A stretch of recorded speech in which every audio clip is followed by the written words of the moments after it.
A big g'day and welcome to another edition of the RDFNL Footy Show. Looking back at the last round of footy, my name's Yeendy. I'm here with Tara Murray from the Star Weekly. Thanks for joining us. Thanks for having me. Exciting weekend of footy, and we finally had a really good close round, and the results sort of went that way. We had 4 cracking games. Did they sort of live up to the hype overall? Well, I think we said that there was 4 games that could go either way, and I think the biggest margin in those games was 24 points. So it sort of did. They were close ones in the end, I think, and I think the largest one out of those 4 was Riddle Woodend, and you were just saying that it was probably a lot closer than what the score showed. Yeah, definitely. As well, that's the first game we'll talk about.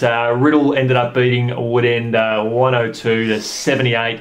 The margin blew out to as much as 43 points in the third term, and then the Hawks had a run on. They kicked 6 unanswered goals, brought the margin back within less than a kick. Late in the last quarter, Jimmy Hepburn has a shot from a free kick. That goes through. It's back to 8 points. And unfortunately, the miss. The ball goes down the other end, and that's footy because Riddle kicked 2 goals to close out the game. Yeah, and I think a lot of people would probably expect Riddle to get up, but both of these sides have struggled. They're both very young, both got a lot of homegrown talent, so it was quite interesting to see how they went. Woodend would be disappointed because they would have set themselves to get their second win of the season. Definitely, both teams were missing their star forward line power as well. Nolan out of the lineup through suspension. Tom Gawthrop still coming back from a hamstring injury. So that both teams actually played makeshift forward lines. Ben Sonnig and Matt Said ended up being the forward targets for the Bombers, while Cam Arnold ended up having been the designated full forward there for the Hawks. Interesting with Ben Sonnigan though, he started the first half of the first quarter at centre half back, and then goes forward and kicks 3 goals to close out the quarter, and all of a sudden the Bombers are flying. And I think you might see a little bit more of Ben Sonnigan down there. I know Nolan was suspended, but from what I can gather, the Rupertswood game was meant to be his last game before he headed back up north. So I think they were expecting not to have him for this game, so they had to sort of prepare to have the alternative. And you look, Sonnigan kicked a bag, gives them a different option down there. Yeah, I know Nolan's got 1 more game left in him from all reports, so just 1 more, and this is a chance to shine.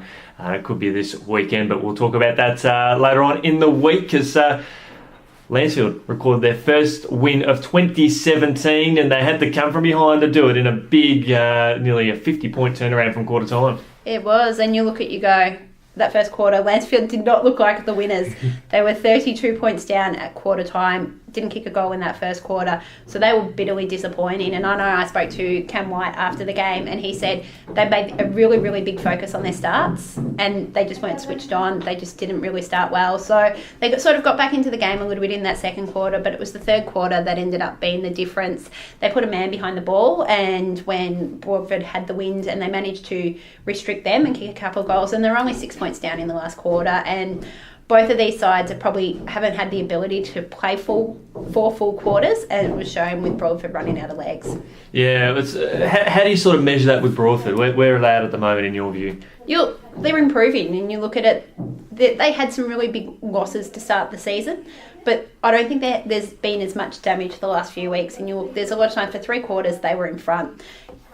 They possibly could have held on some days. A little bit of luck goes their way. So they definitely are improving. And you look, Lansfield, they knew they needed that win, and they ended up getting it. So that's going to be confidence for them. Now, the question is they've got to keep going. They've got to play 4 full quarters. And I know from what I gather, the camaraderie and the atmosphere at the club is really good, even though they've had a change of coach and all of that sort of thing. Yeah, no, it seems like it's working forward. The club needs that sort of publicity because, with the unable to get an under 18.5 side for a number of years now, that's probably a big concern. So the club needs to do all that it can, and if the senior team's winning, then hopefully it can attract some of the younger kids to come back to the club. It is, and they've shown good signs the last couple of weeks. While they only got their first win this week, they'd shown good signs the 2 previous weeks against Romsey and Melton Central. So they are building. They've got Cam White will coach them for the rest of the season.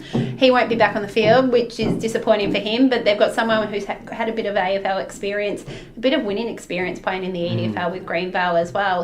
And playing in the Romsey. And with Romsey. So you've got someone with that can hopefully bring some of that into the club.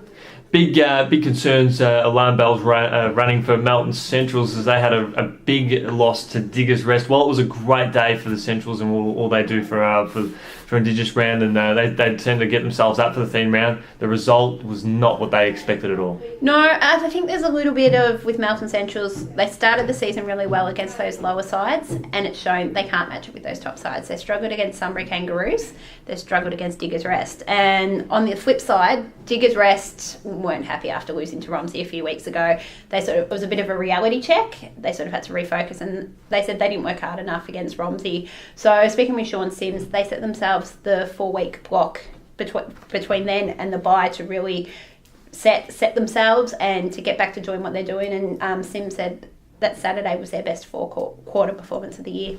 Good to see the reigning premiers are back in form. And one of the big games of the weekend was over at Romsey Park, and the Redbacks, they're 3 from 3 there in the past 3 weeks, and they've taken some big scalps with them. The Diggers Rest, Lancefield, and now Rupertswood. It is. I think that was a big game for both of those clubs. I think Romsey, a lot of people thought, okay, they beat Diggers Rest. Was it a one-off? How were they sort of going? But then they backed it up. They backed it up against Rupertswood, and it's really showing that Romsey is a team that is looking to play finals and could quite easily do it. Yeah, exactly. And are they going to be one of the silent killers of the competition? Do you think that people are going to underrate them significantly? I think early on people did, but now they won't. You look at it, they've beaten Rupertswood. They beat Diggers Rest. They could have quite easily beaten Sunbury in round 1. So they're three of your top sides. So we'll get a little bit more idea of Romsey this weekend when they play Macedon as well, which we'll talk about later in the week. So you've obviously got that, but I don't think people are underestimating Romsey now. The results they've had will show that they're going to most likely play finals. And for a team that probably doesn't have the star power than what a lot of other clubs have, a lot of what we're seeing is homegrown talent.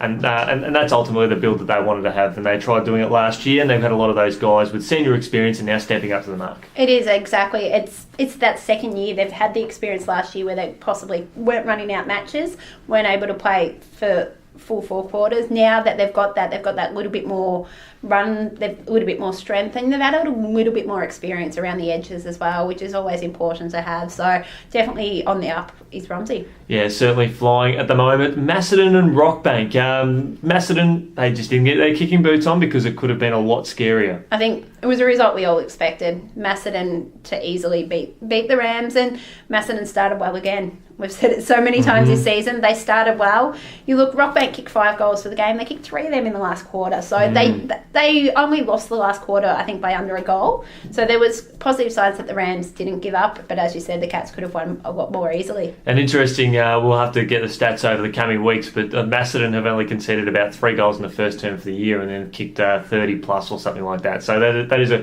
phenomenal record the way they're going. And we'll see later on in the week what will happen when they do take on Romsey, whether Romsey can in fact hit the scoreboard in the first term and maybe set up the game. So that'll be a discussion we'll have later on in the week. And the final game, which drew a lot of interest, Sunbury Kangaroos and Wallen, a big test for Wallen, and I think they sort of lived up to it. They didn't start as well as they'd liked and finished strongly late in the game. I thought it was interesting for both sides because they're both around that same mark in the finals. Everyone sort of had Sunbury Kangaroos a little bit higher than Wallen, so it was sort of to compare the two teams. And it was only really the second quarter that was the difference. The Kangaroos kicked 6 goals against the wind. That sets up the win. Wallen came back late in the last quarter when they had the win that time, but it was a little too little